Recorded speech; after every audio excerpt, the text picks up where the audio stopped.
Hey champs, Joshua Boyle here, otherwise known as Tokyo Punch-Out, and with me, my brother from another mother. Hey, how's it going? I'm Andre Carlos, also known as Mortal Emperor.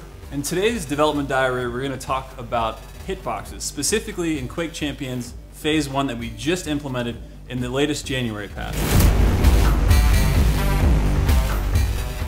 In Quake 3, back in 1999, hitboxes were very rudimentary. It was literally just a box drawn around your character.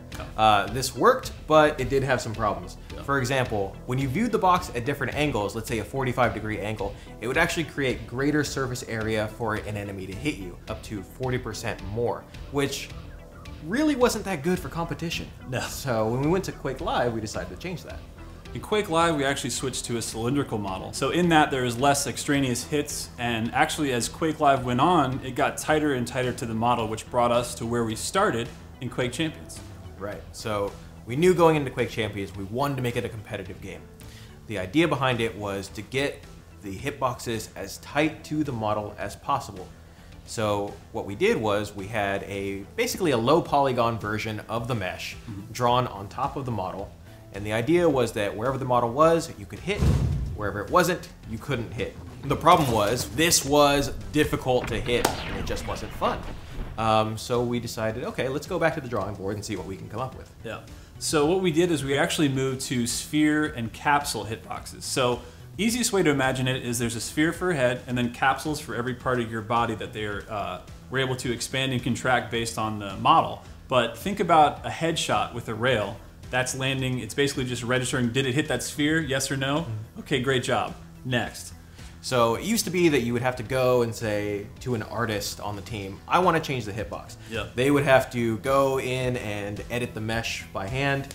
Now with the new system, a designer can go back to their desk and say, I think Nyx needs to be a little bit more hittable. Yeah. They can enter a few numbers, go in and test those changes immediately.